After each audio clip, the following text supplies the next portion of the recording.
বন্ধুরা, মজাদার ভর্তা একদম রেডি। আর এখানে নিয়েছি গাছের টাটকা ফ্রেশ কাঁচামরিচ, সাথে থাকবে ভর্তার কাঁচামরিচ। যে খাবে, তবে কাঁচামরিচ দিয়ে ভর্তাটা খেতে দারুণ লাগে।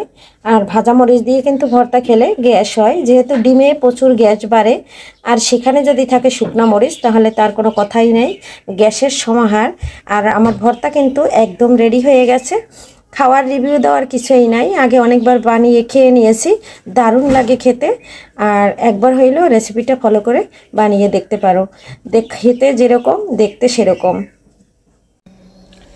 নমস্কার বন্ধুরা, কেমন আছেন? আমি পাপড়ি কিচেন অ্যান্ড ব্লগ থেকে চলে আসলাম। এখানে নিয়েছি 4টা ডিম, আর এই ডিম ভর্তা করব। সিদ্ধ ডিম কিন্তু নিয়েছি এখানে 4টা। আর এখানে নিয়েছি পেঁয়াজ আর কয়েকটা কাঁচামরিচ কুচি করে নিয়েছি। এটা দিয়েই আজকে ভর্তাটা করব।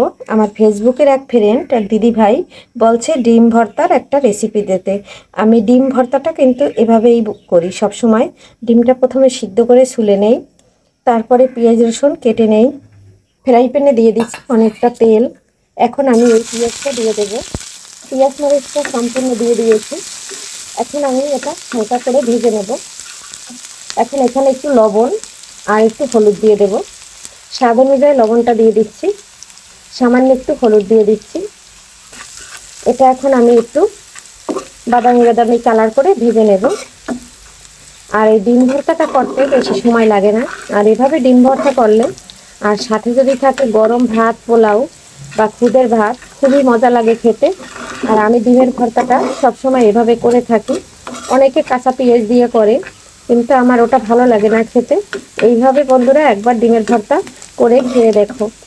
আর যারা আমার ইউটিউব থেকে ভিডিওটা দেখবে, তারা একটু সাবস্ক্রাইব করে দিবে। আর যারা ফেসবুক থেকে দেখবে, তারা একটু ফলো দিয়ে দেবে। আর সবাই আমার এই ছোট্ট পরিবারের পাশে থাকবে। ছোট্ট পরিবারের পক্ষ থেকে অনেক অনেক ভালোবাসা এবং শুভকামনা সবার জন্য রইল। অনেক অনেক আশীর্বাদ। সবাই ভালো থাকবে আর আমার পাশে থাকবে, আমাকে ভালোবাসা দিবে, কারণ আমার ছোট্ট একটা পরিবার। পেঁয়াজটা কিন্তু আমার একদম ভাজা হয়ে গেছে। এখন আমি ডিমটা হাত দিয়ে ভেঙে দিয়ে দেব। জালটা কিন্তু একদম কমিয়ে রেখেছি। ডিমটা কিন্তু এই যে আমি হাতের মধ্যে দিয়ে ভেঙে দিয়ে দিচ্ছি। প্রতিটা ডিম আমি 4টা ডিমেই হাত দিয়ে ভেঙে খুব সুন্দর করে দিয়ে দিলাম। আর এভাবে ডিমের ভর্তাটা বানালে কালারটাও খুব সুন্দর আসে, দেখতেও অনেক ভালো লাগে, খেতে তো দারুণ লাগে। আমি তো প্রায়ই বানিয়ে খেয়ে থাকি। তা আমার এক ফ্রেন্ড দেখতে চেয়েছে, তাই আমি রেসিপিটা শেয়ার করলাম। সম্পূর্ণ ডিমটা ভেঙে দিয়ে এখন আমি নেড়ে চেড়ে তেলের সাথে একদম মিশিয়ে দিচ্ছি। আর দেখো বন্ধুরা, খুব সুন্দর একটা কালার চলে আসছে। আর এভাবে কিন্তু একবার হইলেও ডিম ভর্তাটা খেয়ে দেখো, দেখবে যে অনেকভাবে অনেকে ডিম ভর্তা খেয়ে থাকে, কিন্তু এই রেসিপিটা একবার ফলো করে ডিমের ভর্তাটা খেয়ে দেখো, দারুণ লাগে খেতে। এর স্বাদ একদম জিভে লেগে থাকবে, একদিন খেলে 7 দিন। প্রথমে আমি সয়াবিন তেল দিয়েছি, ওটা দিয়ে ভেজে নিয়েছি। এখন কিন্তু একটু সরিষার তেল দিয়ে দিয়েছি, এতে কিন্তু ভর্তার টেস্টটা দ্বিগুণ বেড়ে যাবে। এখন আমি নেড়ে চেড়ে খুব সুন্দর করে মিশিয়ে নিচ্ছি। আর ভর্তাটা কিন্তু এখন ডান হয়ে গেছে। সরিষার তেল দেওয়ার পরে ভর্তাটা কিন্তু আর চুলার উপর রাখা যাবে না, এভাবে নেড়ে চেড়ে নামিয়ে নিতে হবে। আজকে বন্ধুরা এখান থেকে বিদায় নিচ্ছি, পরবর্তীতে দেখা হবে নতুন কোনো ভিডিও নিয়ে। এ পর্যন্ত সবাই ভালো থাকবে, সুস্থ থাকবে।